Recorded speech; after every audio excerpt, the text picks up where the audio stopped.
Welcome back to the Stick 'em Up podcast. Burundi, what an absolute banger the NHL draft was this year. That was one of the most exciting drafts I've ever seen. Dude, man, I mean the beers have been flowing tonight. The vibes have been good. It was a absolute incredible draft, from top to bottom. Uh, Probably the best draft I've ever actually witnessed. In my time as a hockey fan, it just man, like where do you begin with just how incredible this first round has been? Like, not even to mention, rounds 2 to 7 going on tomorrow, just tonight alone. Incredible. That's really all you can describe it as, is just incredible. Yeah, this was the last draft that they'll be doing in person. Going forward, they're going to be doing them remotely, I guess, just like on laptops. I'm sure there'll be some visual that goes with it, but it's definitely not going to be quite like this. And this one, of course, happened in the Sphere in Las Vegas, and that worked really well as a venue. There was a couple of pick trades during the draft as well, and they had the big goal, the like big red light going off in the foghorn, and it was pretty damn cool. So they did a good job with it. It's too bad because it's really the best job production wise they've done as well, and that it's also the last year they're putting a production on for it. And what a way to go out, though. Like, if there's a final send off, to do it in the Sphere in Vegas, I mean, is a terrific way to go out. It kind of sucks because you're starting to see that, the whole production thing and everything going into the NHL for this is kind of going upwards. But then it's like, now, knowing this is the last one, it kind of sucks because you'd have high hopes for future years. But if there's a way to go out, I mean, like, what better way to go out than this one? Like, from the atmosphere, just from what I've been able to see from the people that were in person there, to the whole production you got on screen watching from home. Just great from top to bottom. Really well done by the NHL. And yeah, like you mentioned, the whole, the thing whenever a trade happened and it just completely ambushed your screen there with the whole thing. Like, it was just a thing of beauty. Like, they did it so made perfectly. It a big deal. Yeah, like before it would just be Bettman goes up and goes, there's been a trade, and it's like, oh, cool. Like, but now it's like sound the alarm, there's shit happening, and like everyone's like, oh, who is it? So could you imagine if it was like the first round last year where there were no trades and they had this whole big production made and ready to go for when trades happen, and then just nothing happens and they don't even get to use it? Whoever came up with how they were going to do it for the trades would have been pretty bummed out, because they absolutely smashed it with the way that they did the whole production. I thought it was great from top to bottom. Yeah. And on top of that, I mean, like, we're going to get into the draft here, and the way the draft went was... Yeah, the actual draft just itself was phenomenal as well. Like, absolutely, it was so fun to watch. We already knew going in, this is one of the most unpredictable drafts of all time, at the very least in the last, like, 20 years. It was, and man, did it live up to that. Wow, did it. So I guess there's not really anywhere else to go but to start going through the picks. Do you want to talk about the first? I mean, I said it was going to happen before it did. I said I had a feeling that none other than Jumbo Joe Thornton would walk up and make that first pick. And he walks up and makes the pick, and he did it perfectly. And obviously, the for sure pick, the only pick that we knew for sure what was going to happen, was the first overall pick, and the San Jose Sharks take Macklin Celebrini. That completely just jumpstarts the rebuild now. You thought last year, kind of, okay, now they got their franchise centerman in Will Smith, and now you add Celebrini in there with that 1-2 punch with them. I think that's absolutely terrific for them. And I mean, just overall, well done. And Joe Thornton, as always, just absolutely smashing it. Like, from the beard to the presentation, absolutely terrific. His beard was massive. Absolutely, like, I know he's always had a big beard, but like it felt even like extra for this. Like, it was huge. And the one dude that was near the front, they announced that Joe Thornton is going to be making the pick, and there's some dude's just screaming. He's just losing He's his already mind. screaming. And Yeah. eventually they pan the camera over to him, and he's wearing like a San Jose Sharks jersey, like cut off into like a wife beater, like like it was the most unhinged individual I've ever seen on TV, and it was fantastic to watch. Yeah, it was perfect. Like the vibes are on point with that guy. He helped make that moment because that symbolized what every San Jose Sharks fan was going through in that moment, myself included. Yeah. Just going absolutely bananas. Not only for Joe Thornton to come out, but then obviously solidifying that. Like we already knew who the number one pick was going to be, But you to wanted to finally hear him have say it. Yeah, you wanted to finally know like, all right, it's in stone, done deal, it's official, and now we know that it is. And then from there on out, the rest of the draft rolled out, which we ended up seeing Artem Levshinov going second overall to the Chicago Blackhawks, which we kind of knew. I put that in my mock draft yesterday. I had he was Levshinov the favorite, going but to. there was some doubt. There was a little doubt. It seemed like a slam dunk yesterday, which would have been the day before the draft, that Levshinov was for sure going to. But then today, the day of the draft, there was a lot of rumors swirling that maybe Demidov does go because of the way that he really impressed at the combine, and both his height and weight were more than what was originally on his profile. And so that kind of got some heads turning. So I was like, maybe there's some some decisions there for Chicago, but they ended up going with their guy. They went with the defenseman. They started with the front last year, and they're working on the back end now with the defenseman. I think it's a great pick for them still. Yeah, it's a great pick. He's going to be one of the best defensemen of the draft, although there's a lot of really high profile defensemen in this one. And there was some people thinking that they might take Demidov, because I mean the thought of having his skill with Bedard is very, very tempting, I'm sure. But yeah, they ended up going with Levshinov, and he looks like he's going to be super solid. These two were obviously the first was like a slam dunk. That number 2 was expected, but there was room for something. Number 3, this is easily the biggest what the fuck is happening of the draft, and the Ducks do it again.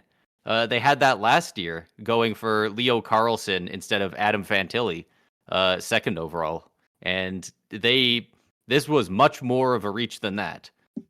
This is where the draft started. This is where the draft started. Yeah. The Ducks third overall, they took Beckett Seneca. I got it right here. It says NHL Central Scouting had him ranked number 13. And they took him at number 3. And I think you actually said on our draft preview episode the other day that they were looking at him and they really liked him. But man, that's a reach. It's what I said. I said when I did my mock draft, because I said I was very confident with where my picks were, but I did say if the Ducks went with Seneca, that throws everything off the rails. Like it is open season, fair game for everybody.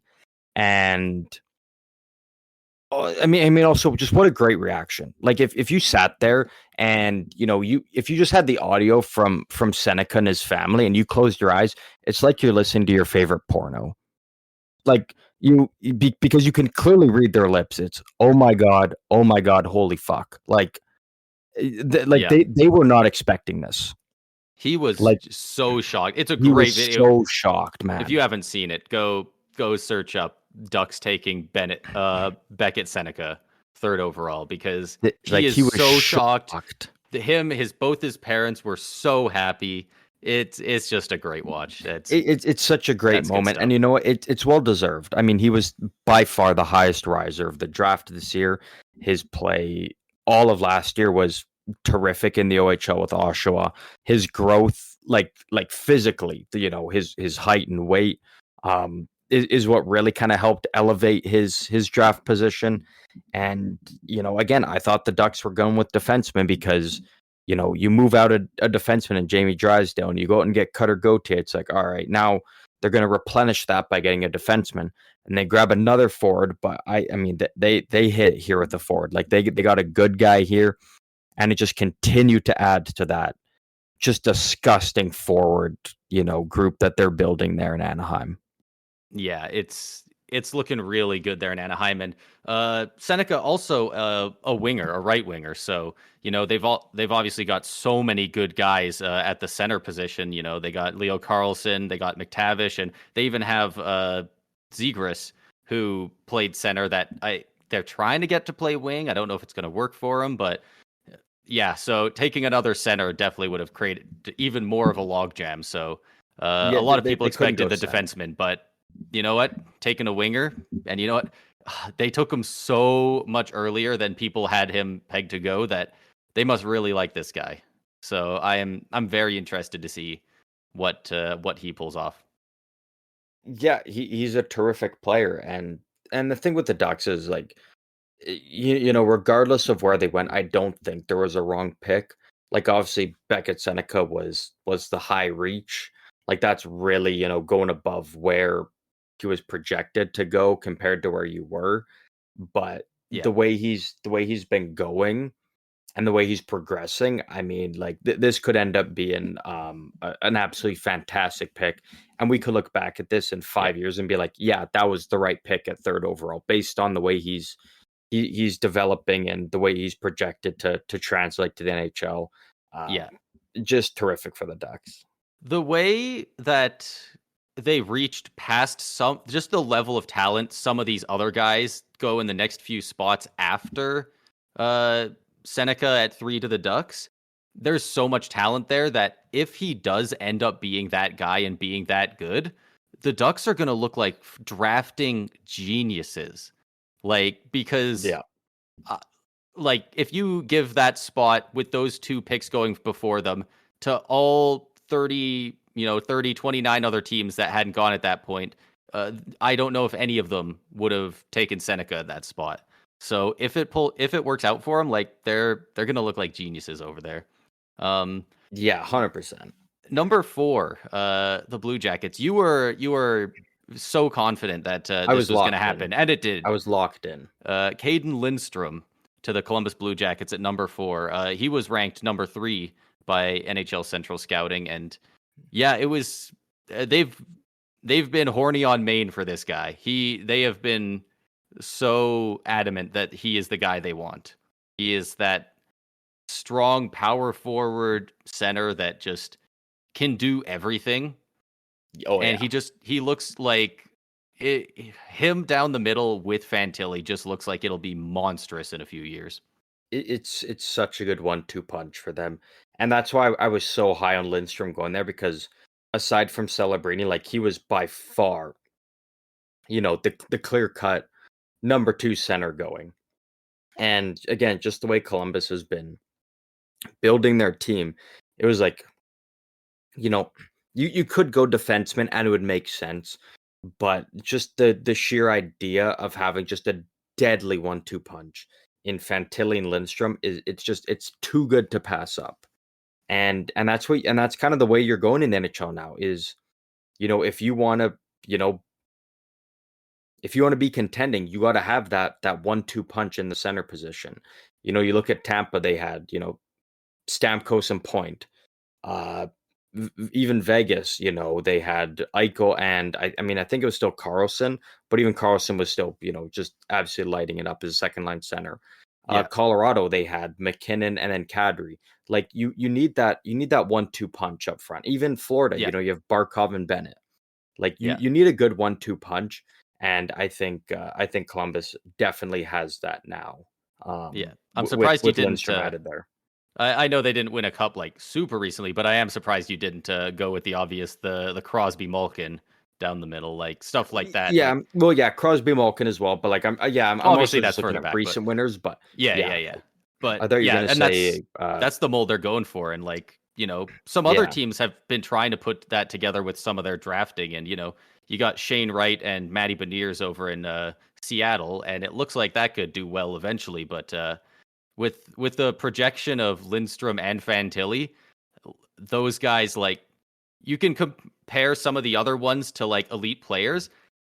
I like maybe Crosby Malkin's a bit much because I don't think either of them are going to be a Crosby type guy, but they are looking to be two very elite players. Oh yeah, 100%. Like I think it's looking so good for Columbus. And if you're a Columbus fan, you got to be excited about kind of where this team's going in the future here. So Yeah. Number 5. This is where a lot of people thought this guy would end up going, and he did. Um, but it still felt like a bit of a shock just because he's that guy that people had their eyes on, very similar to Michkov last year. That being Ivan Demidov going to the Montreal Canadiens at number 5. I've got it. This all pulled up the results of this draft on at just NHLs.com, and they've got a couple things on here. And this is a quote directly from Craig Button on him. And he literally just says, he's Kucherov to me. He can pass, he can shoot, he's brilliant. They both step out onto the ice and they're immediately dangerous. Like, obviously, this guy, Demidov is literally a kid. But also, that's pretty high praise from a guy who's been around the business for a while. Like, he's the pretty clear-cut number 2 guy for skill in this draft, but he's got that Russian factor that's kind of loomed over the NHL for the last last decade and a bit, and he's got I don't know, he doesn't have a contract with KHL, does he? I believe he does, but I think it expires at the end of next year. So I think by Right. April or whatever of 2025, he'll be eligible to sign. Okay, So I hear it. we'll see him in Montreal soon enough here. Yeah. Okay. So he played the majority of this year in the MHL, and then he also played 4 games with SKA St. Petersburg in the KHL. Geez. If you're playing in the KHL, you're playing for SKA St. Petersburg or the Dynamo, right? Those are like the only 2 teams. Pretty much, yeah. I like it for Montreal. Again, like you said, the second best player in terms of just straight up pure skill. And everything just kind of kept pointing more and more to he was going to fall to 5. And it didn't seem like a realistic possibility at first. But then, the more that things kind of kept going, it was like, yeah, I think he's going 5. And he ends up going there. Absolutely terrific for Montreal. Couldn't be happier for their fans because I know this was the guy that they really wanted. And this helps kind of even push them further now, closer to contending, from what they already have on the roster to what they have coming up, and then adding, Demidov out of this draft here, it's looking nice for Montreal. Yeah, I didn't actually see this looking through Craig Button's quote earlier, but he says, and this is a direct quote from Craig Button from TSN. I think he's a better player than Michkov. Like that's literally it. There's no. Yeah, I don't see it. I don't. think he's a good player. I think that's a bit much. I don't know if he's low on Michkov or if he's really high on Demidov, but that seems a bit much. But there's obviously that comparison because 2 years in a row, there's the Russian winger who is playing over in Russia, so he drops a bit. So I can at least see the comparison, just in if nothing else, the scenario. But he's clearly going to be incredible once he gets over. And is there a culture thing? Is it just the way so many high-profile Canadians are centers and so many high-profile Russian players are wingers? I wonder if that's like, is there some culture thing, or is it boiled down to something as simple as all these Russian players grew up watching Ovechkin and the Canadians grew up watching McDavid and Crosby? Yeah, it could just be really, that. Yeah, I really I'm not 100% sure. I couldn't even give you an answer for that. But either way, Montreal got a great one on their hands. Do you want to talk about pick number 6? Yeah, so I mean, out of the top 5 now, here we'll kind of go through these a bit quicker, so we don't drag this out for too long. But yeah, the Utah Hockey Club, Utah HC, kind of from here on out, we kind of knew that the draft board would kind of be shaken up a bit because Seneca did go at 3, and that ended up with Utah taking Tej Aginla, kind of snaking him from the Flames, because a lot of people kind of started to think like, all right, yeah, he's going to be there for Calgary at 9, and Utah comes in and takes him, and I think he's a great addition for Utah. Kind of mostly listed as like a centerman, but on this draft board I'm looking at now, it has him listed as a winger. So that kind of bodes a bit better for Utah because I think if It with sounds like Utah he he's can play better both. suited to be a yeah, but I think with Utah I think he's better suited to be a Yes. winger Yeah. based on what they already have. So I really like this for Utah. There's not much more to say. I think it's just a terrific pick for them. Yeah, it sucks for Calgary because everyone just wanted it because he looks like he's going to be great and it's just such a fun story, especially with Jerome McGinley, of course, his father being a part of that organization in Calgary. It's kind of just in Yeah, a one of those very broadly named management positions. He's like assistant to the general manager or whatever.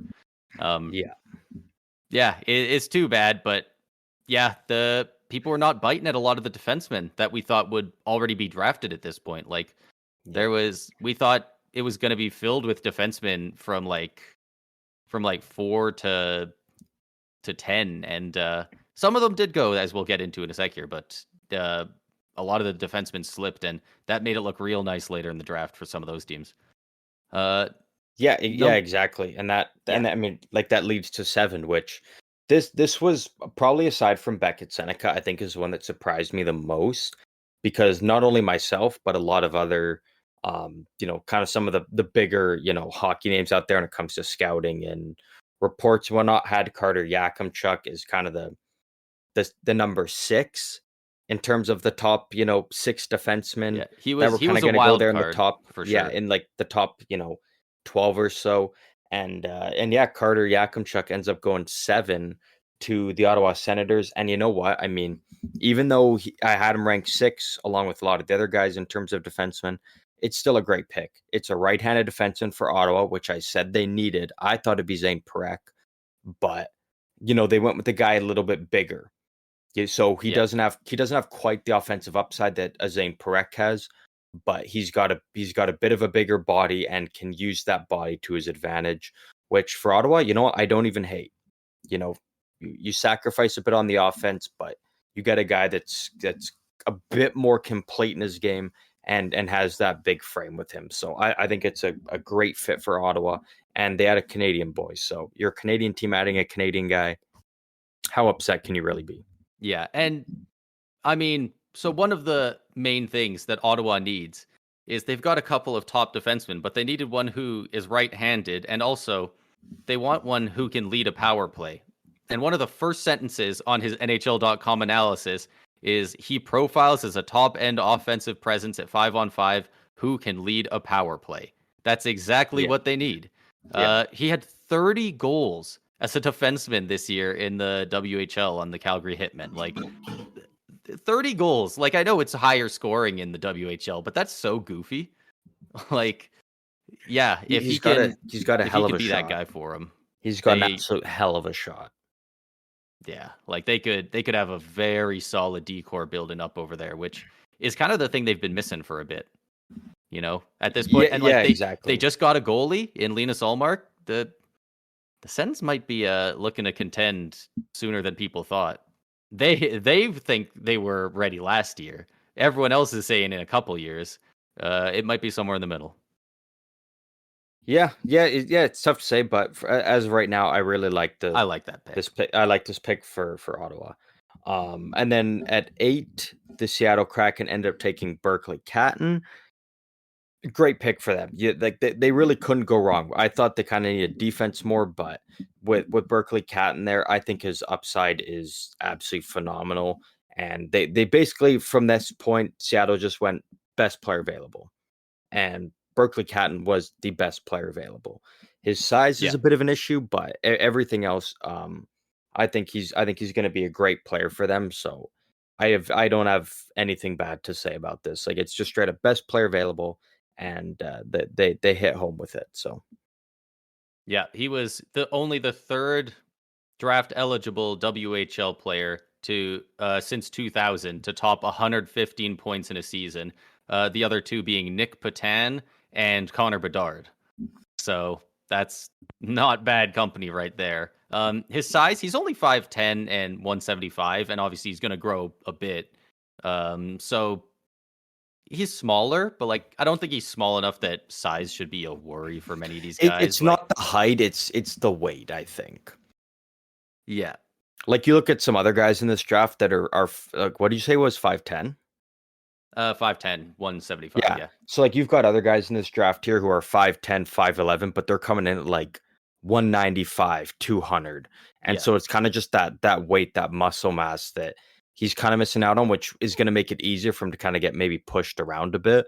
But Yeah. again, I don't expect him to jump into the NHL right away and be a full-time guy. Like he's going to go back to the WHL. He's going to continue to develop.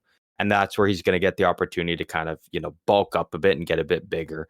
And I think he's going to be just fine. I've got like the size is not an issue because I think he's going to fix that over the next year here. Yeah.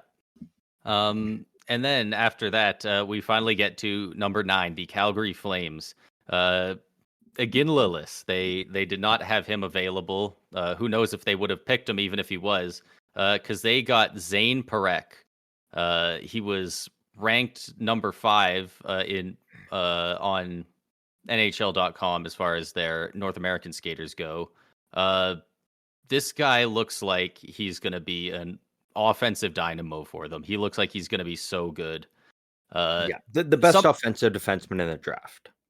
Yeah, like it genuinely blows my mind looking at picks 9, 10, 11, and 12 in the draft this year because they all look like they're going to be studs.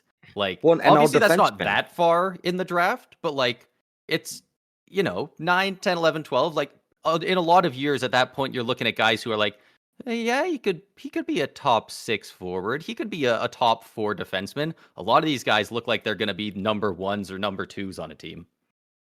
Yeah. And like Zane Parekh, I mean, I thought was potentially like maybe the 2 defensemen taken, maybe 3. He ends up being the 3rd. But I mean, I did not expect him to be going at 9. And for the Flames, I think terrific pick. The offensive potential is through the roof. I think they gotta be thrilled with this pick here. The his NHL comparable on here is listed as Erik Karlsson. I mean, what more do you need to know? Get excited. Yeah, exactly. That says it all. Yeah. Number 10, going to the New Jersey Devils. The Devils are already so good. Bruna, you had them winning the Cup and the President's Trophy this year. That's how good they can be. Obviously, they weren't this year. Markstrom.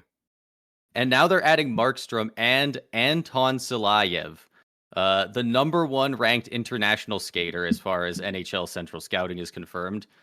He was the odds-on favorite to go to Anaheim at number 3. And he dropped to the Devils, who already are so deadly that, my God, like that's so nuts that they can add him. His NHL comparable on here is listed as Victor Hedman. You picked this team to win the President's and the Stanley Cup this year, and they just added a guy they're comparing to Hedman. Like, even if he becomes half of what he's supposed to be, like this team is gonna look so nasty over the next few years. Yeah, I mean, again, not much to say on this. Like, it's a great pick for the Devils. You get a big defenseman who can skate like the wind. Yeah. He's 6'7". Great in his own end. The offensive side, maybe not where you want it to be, but when you're looking at what they already have, especially in a guy like Luke Hughes, you don't need that. If you can roll out Luke Hughes on your power play 1 and get the points, and Silayev out there on the penalty kill 1, just hitting guys, blocking shots, causing mayhem, like that's a great 1-2 punch for them on defense on the left side. So I love it for New Jersey. Yeah. Silayev played last year in the KHL, and for those of you who know much about the KHL, the points necessarily don't matter, especially as a defenseman, but what's telling to me is he averaged 14 minutes and 54 seconds of ice time per game. The KHL is not a junior league. It's a men's league. It's the Russian NHL. And he was getting 15 minutes of ice time per game. as an 18-year-old. Like, it is so hard for these young guys to break in and get any ice time in the KHL. Like, Michkov was getting what, 4 minutes of ice time last year in the KHL. He's incredible, and he couldn't crack the roster because they're so hard on these young guys. So the fact that he is playing that much in the KHL shows that this guy, whether it's offensive or defensive, he impacts the game. And it was at least relatively easy for the coaches in the KHL to see that. So I think this Yeah. guy's going to be super solid. Yeah, and a lot has to do with the size of it for getting that trust with the playing time. But Yeah. aside from that, I mean, even still, just his hockey IQ is really good. Like it's couldn't I just overall great pick for the Devils, and I think that they're going to be very happy with how he performs in the NHL. Yeah. 6'7", 211 pounds. Dude is a beast. I'm gonna assume that you wanna take the reins on this next one. Yeah, I mean, at this point now with the Sharks moving up to 11, it was kind of like it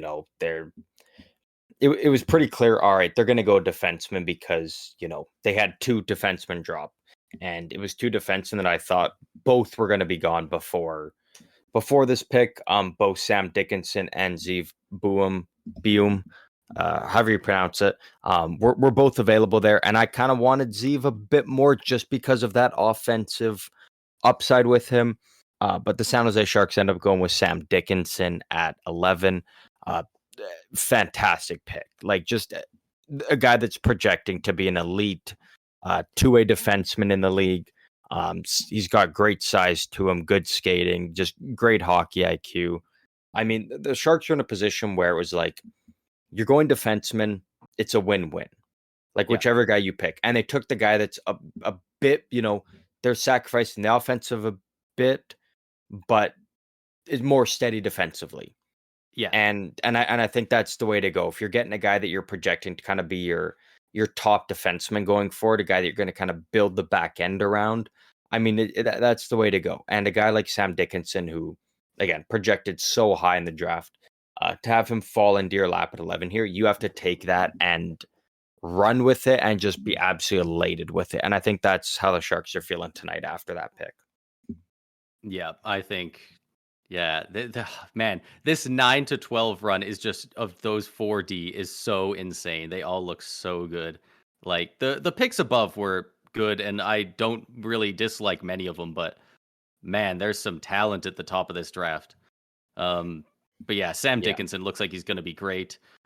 He is listed with his NHL comparable on NHL.com as Alex Pietrangelo, so that's pretty solid.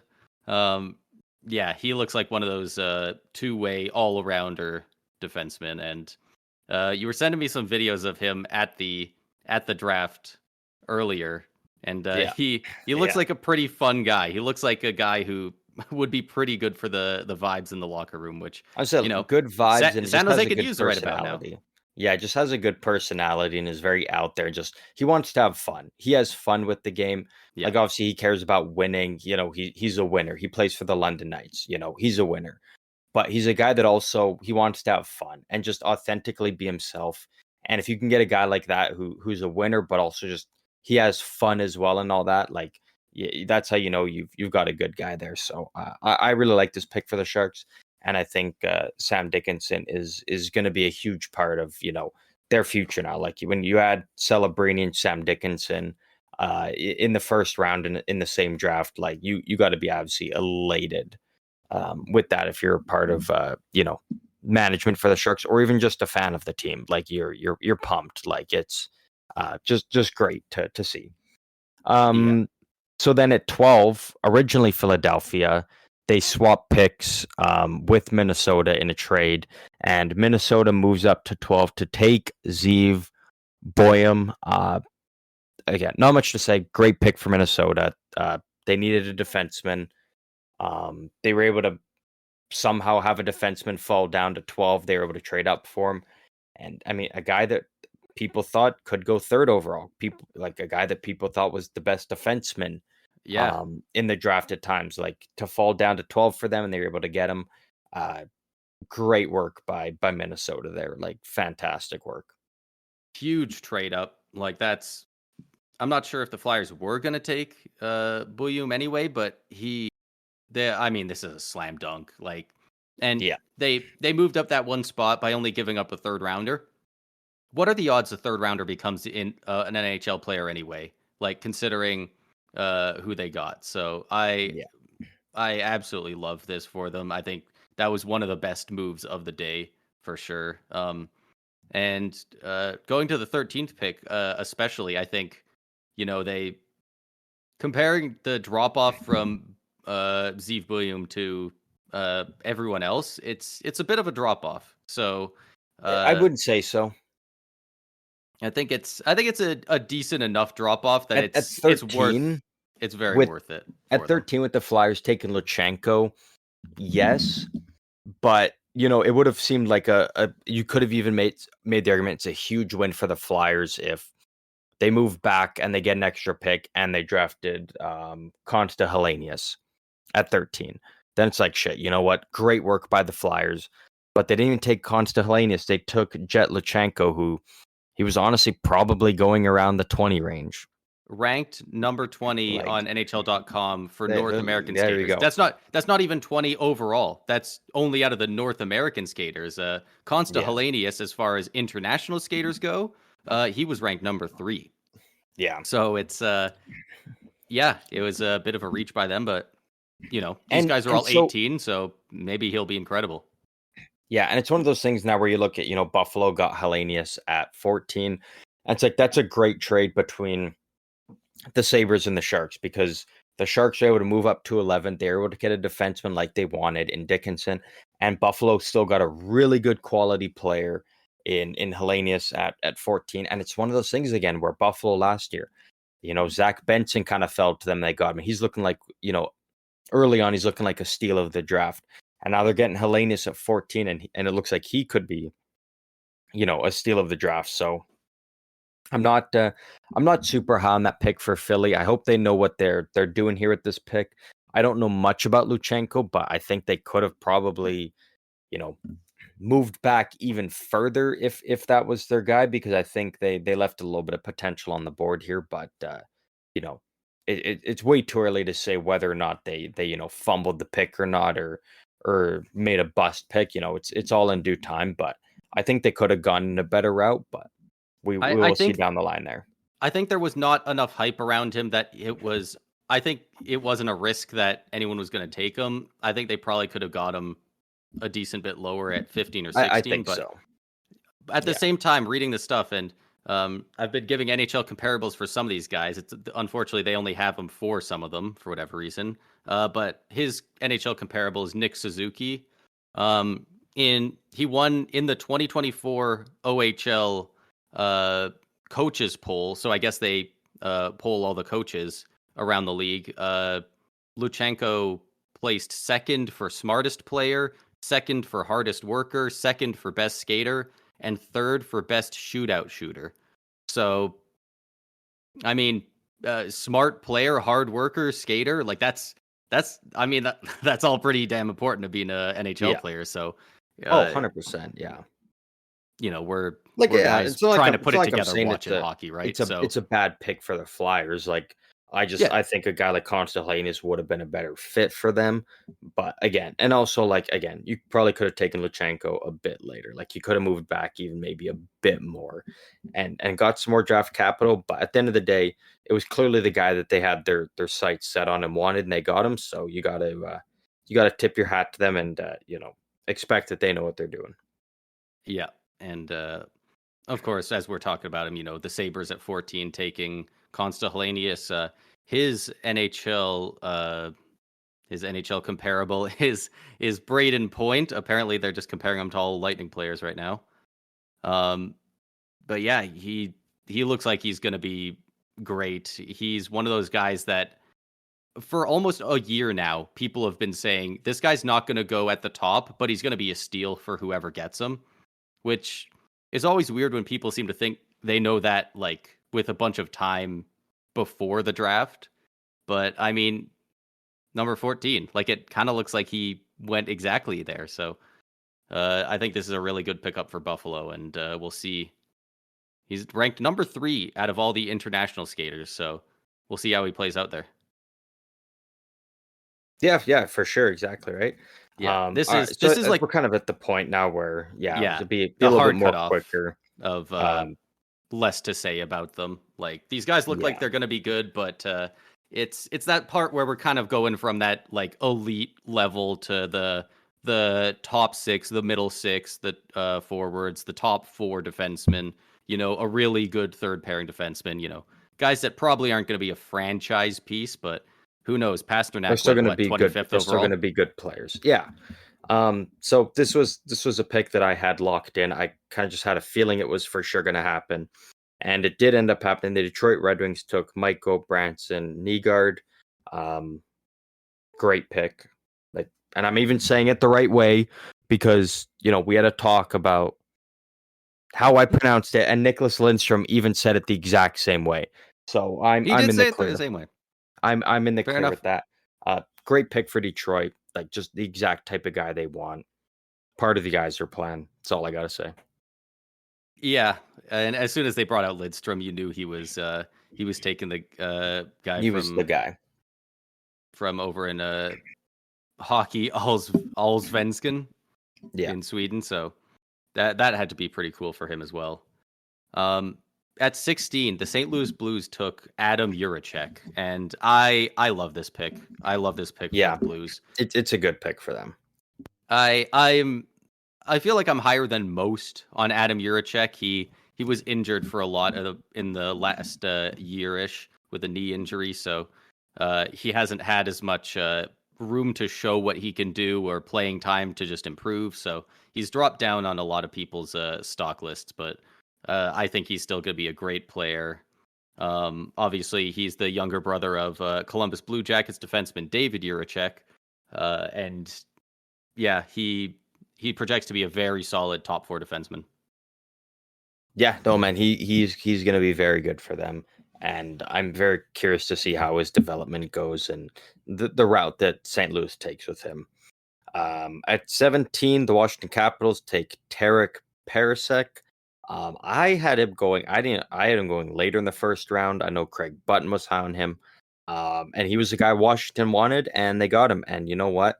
I don't know much about him, but I know he's just a hard nosed player. He works hard, tries hard, and he can produce. So if you got a guy that's just a dog on a bone and wants to win and win those puck battles, I mean that's a good pick for Washington.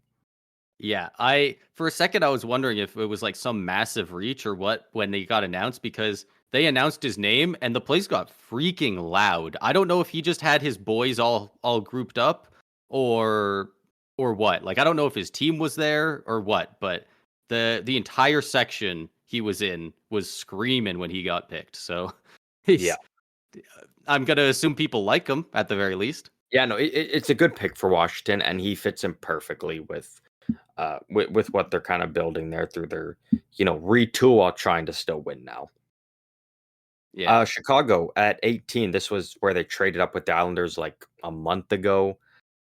They take Sasha Boisvert, which great pick. I mean, I thought he might go to the Islanders because they love those, kind of European guys, those Finnish, Swedish guys in the first round. But for Chicago, I mean that's a great add to their forward, group of forward prospects.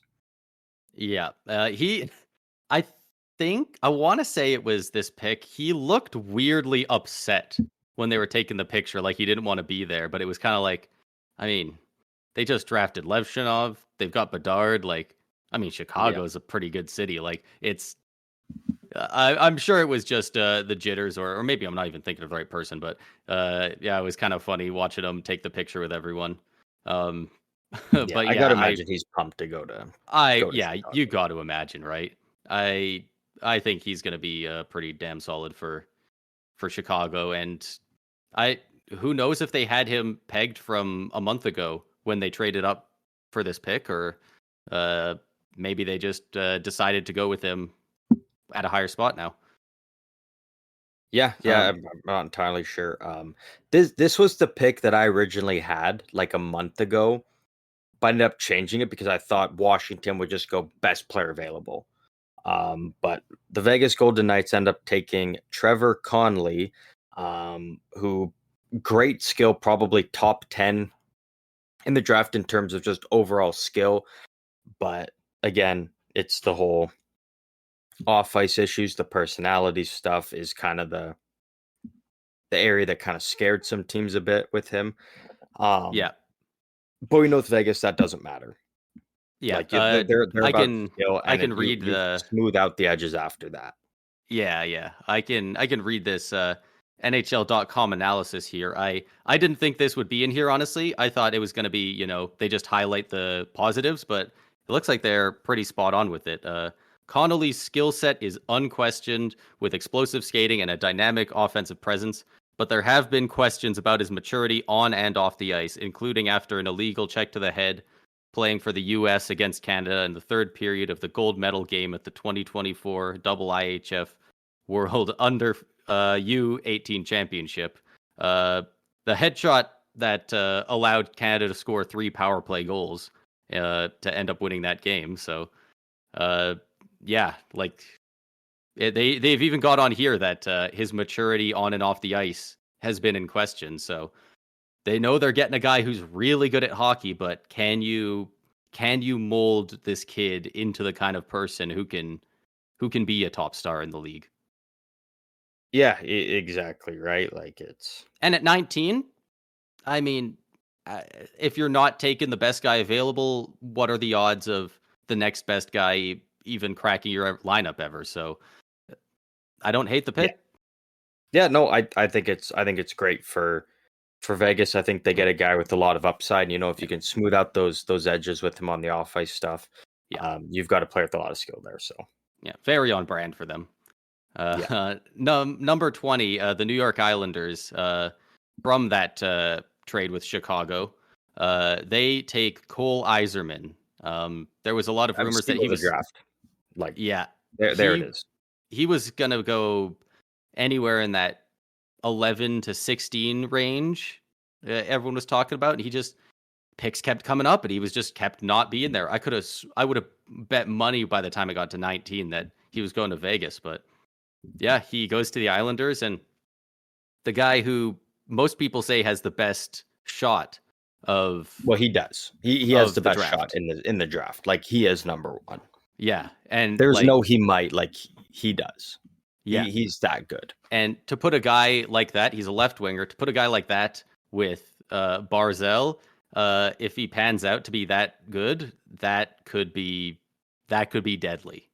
Yeah, it's a very good fit with the Islanders, and you kind of had a feeling like they might be doing something like this when they didn't trade the pick because I thought they were going to move it. I thought it was for sure getting moved, and was like they're keeping. I'm like they. I mean, if, with Yzerman there, they could.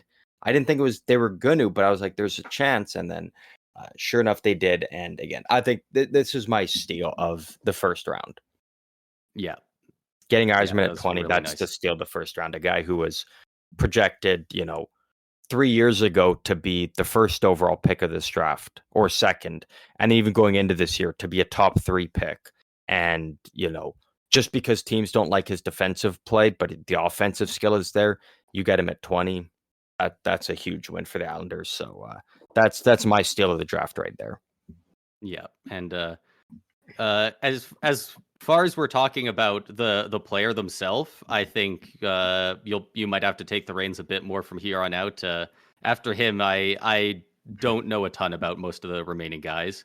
We're at the point Yeah, where no, I'm I'm yeah, in, I'm not in the same boat. So these ones we're gonna kind of rip through a bit quicker, just because just kind of highlight who the player is, team that took them, and yeah, whether or not we like it or not. We're not gonna dive too much into these. Unfortunately, sorry if you're a fan of these teams, but with some of these guys, we don't know yeah, as much as some of the other guys. yeah. So 21, Montreal traded up earlier today with the LA Kings for this pick. They took Michael Hage. Great pick. Another centerman in there. Again, guy at the very high offensive upside for him. Yeah, looks good. All the stuff on here says he's got his best quality is his on ice IQ. Does not look like he has a NHL comparable on here, but Any of these guys that where one of the top things they talk about is IQ, I love those picks because, you know, as long as they're athletic enough to be here at this point, they can learn to skate better. They can learn to shoot better. At the very least at replacement level, but it's really tough to teach hockey IQ. That's got to be the hardest thing to teach. So if you Yeah, can you, if you you can get can't. a guy with that and mold him into whatever you need him to be, that could be perfect. Yeah, exactly. At 22, the Nashville Predators took Igor Sarin. Again, another centerman. Nashville kind of needs to build up that center prospect pool. I kind of liked, a couple other guys that they could have taken this position. But again, they went with a centerman, and you can't go wrong. Russian as well. For anyone wondering of his nationality, good pick for Nashville. I really I don't know much about him as opposed to other guys, but again, good pick for them. Yeah, it it makes sense for Barry Trotz taking this with Nashville because his biggest thing listed here is hardworking two-way forward and his compete level. They in one sentence they said how hard he works twice. Like that, a guy with a motor like that, that's Barry Trotz lives for that kind of hockey. Yeah, that's right up his alley. And then at 23, we end up seeing the Anaheim Ducks trade up for this pick, and they take Stian Solberg, big defenseman, likes to lay the body, likes to block shots. I mean, that's exactly what the Ducks needed there, especially going with a Ford Beckett, Seneca at third. You knew they were going defenseman, and they got a hell of a defenseman here. Yeah, yeah, and he's had his NHL comparable is Ivan Provorov. Um, I'm gonna assume that's the good version of Provorov that we've seen versus the bad, Yeah, yeah. because day to day with him on whether he's showing up as which. But uh, yeah, looks like just a really solid two-way defenseman for him. And like honestly, like they don't even they need good guys who could be like a solid top four guy. You know, they don't. How many elite players can you have before you're playing incredible players on the freaking third line or something? Like they have so many good young players there. Yeah, they got a lot, and their prospect pool just got deeper. 24th overall to the Utah HC, Cole Bowden. I liked him at Boston, being a big guy, but you know what? Again, Utah, they've already got a couple big centermen in the system here. They're bringing another one in. I love it for him. Just beef up the middle there, and just make it just hell on the other teams to play against in the future. Great pick for them. Yep, he's got a couple of comparables to Blue Jackets captain Boone Jenner, which is always always a pretty glowing review. Unmatched work ethic. Nobody's outworking that kid. Kid never stops skating. Like, uh, what can you ask more from a player than try every time you touch the ice? Like, I love guys when that's their MO, when that's what people say about them. Like, he never gives up on a play.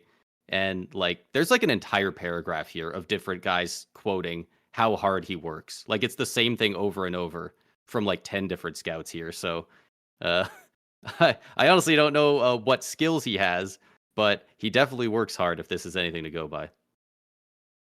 Yeah, no, he's definitely one of the harder workers in the draft, and I fully expect to see kind of his potential and skill continue to rise. 25, the Boston Bruins. This was the pick they got from the Linus Ullmark deal with the Ottawa Senators, Boston's original first round pick as well. They take Dean Latorino. I mean, just a freak of nature. This guy, just a natural born athlete. I mean, he's got a wingspan of from fingertip to fingertip, fully horizontal across 7 feet. Like Yeah, this guy 83 is inches. just a Crazy. beast. He is a big boy. He and right up the middle, right up the center. Like that's what Boston needs, is just a big freak of nature centerman that has silky hands, like some of the sickest mitts you're gonna see out of some of these players in the draft. And to get a guy like that when he's got that size and that reach and everything, If you're a Bruins fan, you gotta be absolutely pumped with this pick here for them. Yeah, like 6'6", 214 pounds.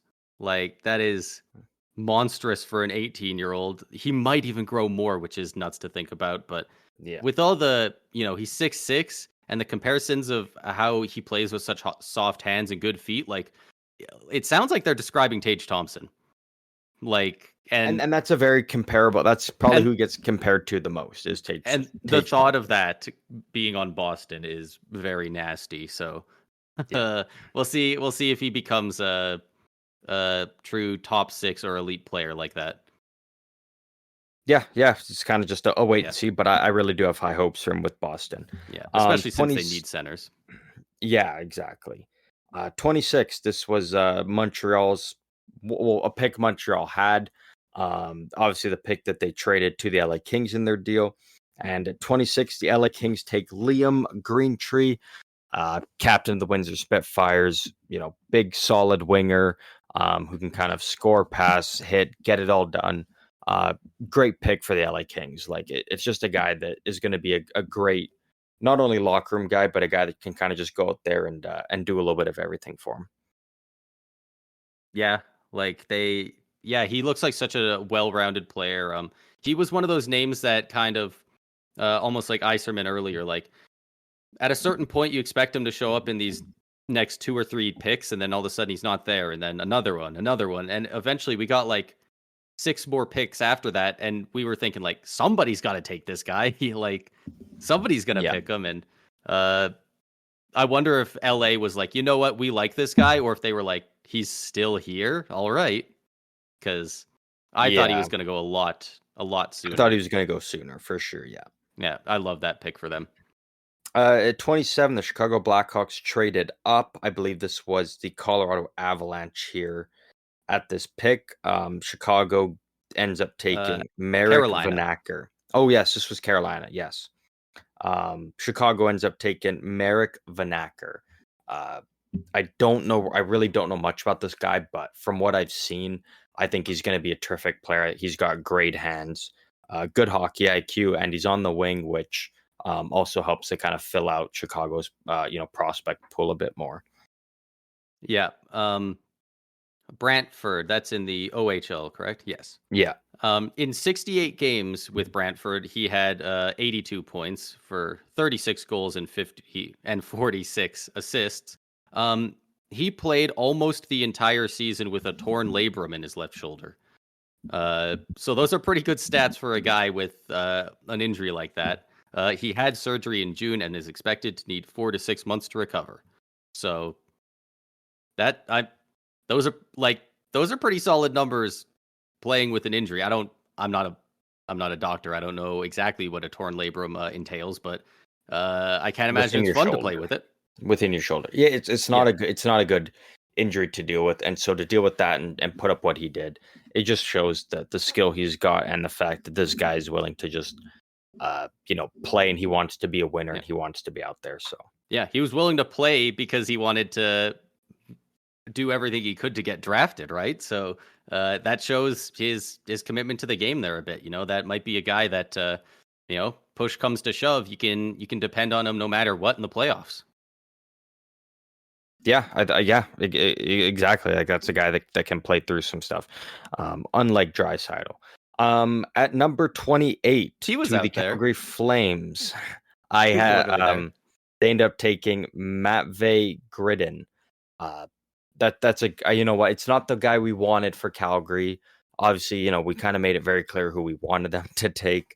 But still, a terrific player for them, and especially a guy that can slot in there on the right side on the wing, which they're definitely looking for some help for. They kind of go through his read tool.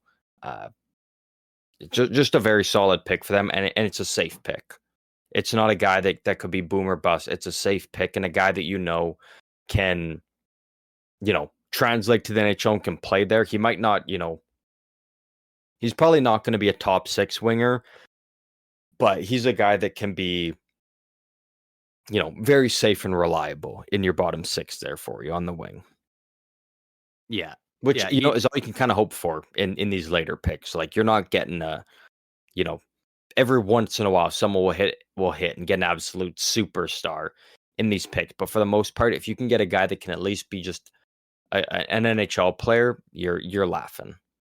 yeah, and it's funny because they actually do liken him. They say he's very similar to guys like Matt Coronado and Connor Zary already in Calgary. So So he if you're a fits right in there with them. if you're a Calgary fan and you like those guys, you're gonna love this one. It sounds like. Um, Yeah. for anyone who didn't see our previous episode where we talked about it, we were hoping that the Flames would take Andrew Basha with this pick, who did not end up going in the first round. So it is still possible that he makes his way to Calgary. Yeah, there's still a chance in the second round tomorrow. And obviously, we'll be keeping on it close on it in the morning and kind of see how that shakes out. And we've been active on the Twitter tonight with it, and so you can always feel free to check out the Twitter tomorrow to kind of keep up to date on what's going on and what our thoughts are with some of these picks. At 29, the Dallas Stars took Emil Hemming from Finland, another winger. And you know what? All I'm going to say on this is if the Dallas Stars are taking a guy like this at 29 overall, they're probably hitting a gem here. That's just the way it is with Dallas. This guy's gonna be a perennial 40 goal scorer for no reason.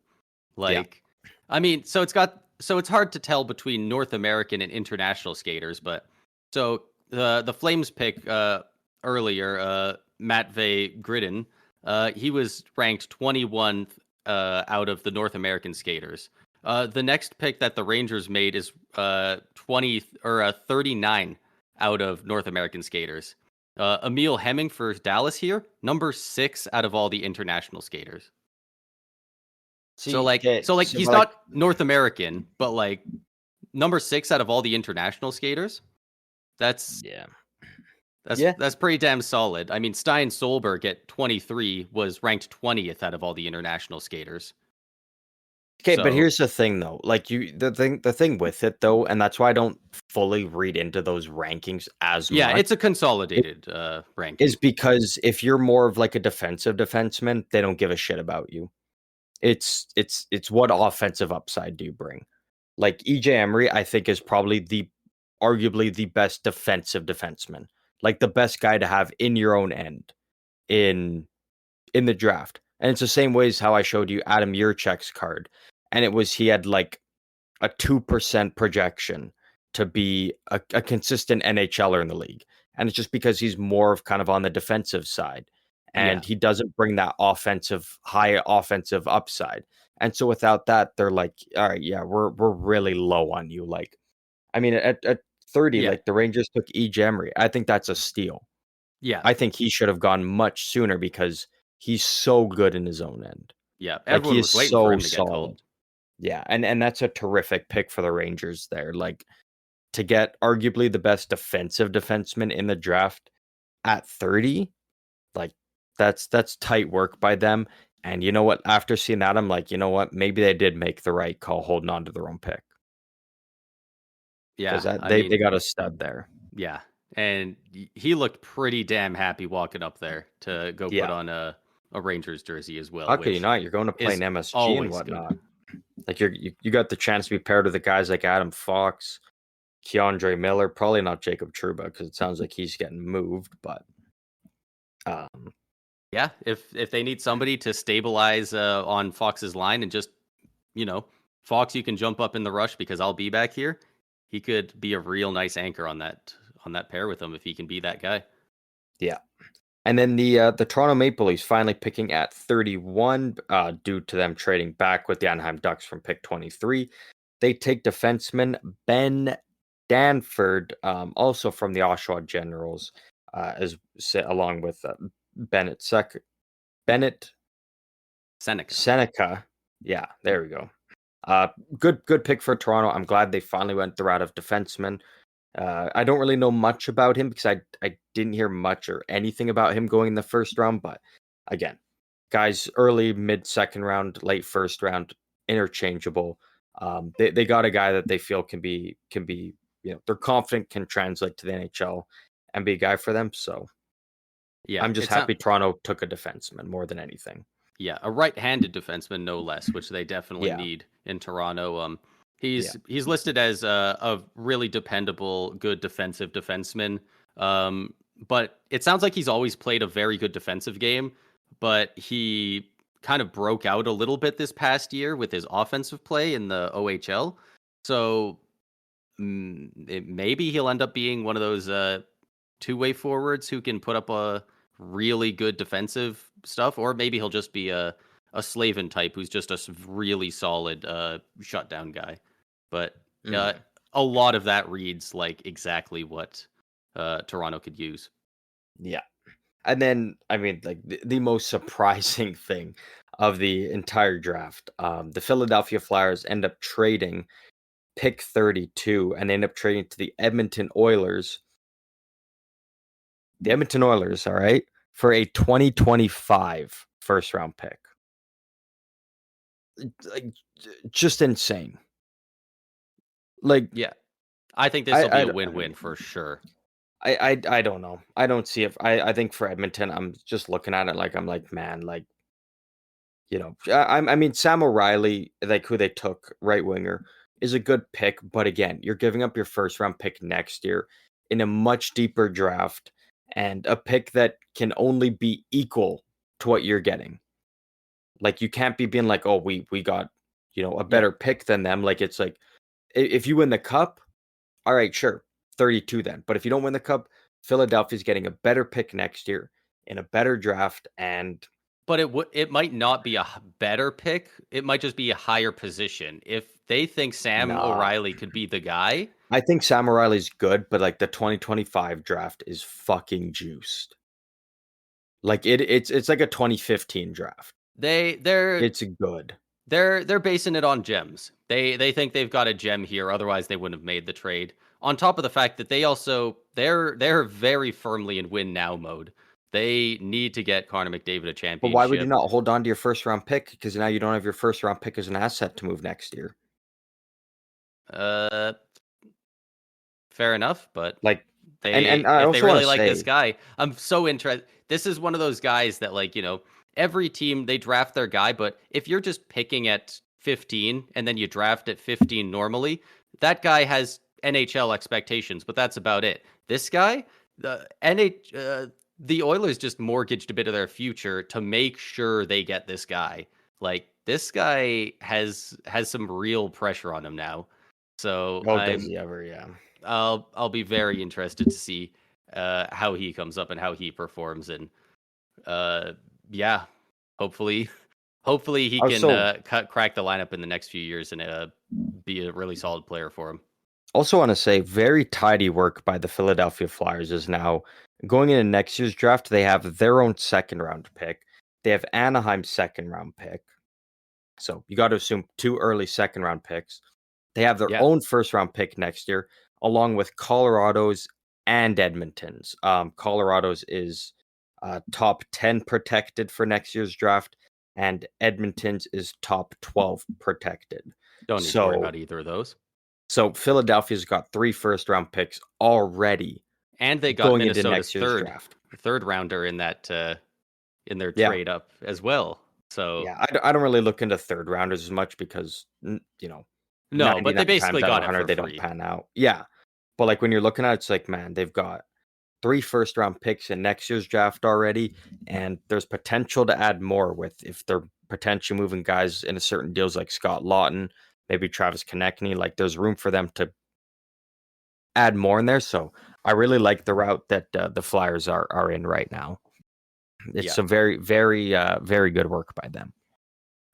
Do you have any major winners from this? Do you just who do you think just knocked it out of the park? Great picks, great moves all around. Any teams that stand out to you as they killed it today? Uh, a couple, like obviously, the obvious one I'm going to go with the San Jose, not just because Celebrini first overall, but That would have been my getting a first guy pick. like getting a guy like Sam Dickinson at 11 is unreal. The trade up was massive. Yeah, it ended up working out very well for them. The Islanders, just because again, I think if you get a guy like Cole Eiserman at 20, Yeah. like that's really nice. As well as I think my biggest winner that I'm going to go with is the Montreal Canadiens, just because you get Ivan Interesting. Demidov at 5, and then you also get Michael Hage sitting there at like 21. I think is you're adding two very very offensively talented forwards in there to your already good forward core there. I really like that for Montreal as well. Yeah, that's good. You already said two of my top three, the Sharks and the Islanders. Very tidy work, moving around there and getting the guys for the value at your pick. My other one is going to be Minnesota. Trading up even that one pick. What are the odds that third rounder is going to be an NHL player? Like, Yeah, no, who it cares? won't.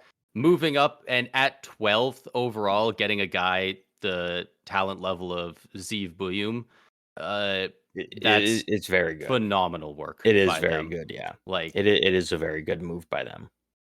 yeah. So I think the Sharks, the Wild, and the Isles, in particular, had very good drafts. But honestly, there was not a ton of them that I looked at and thought, "What the hell are you doing?" Yeah, The Ducks picking Beckett Seneca at 3.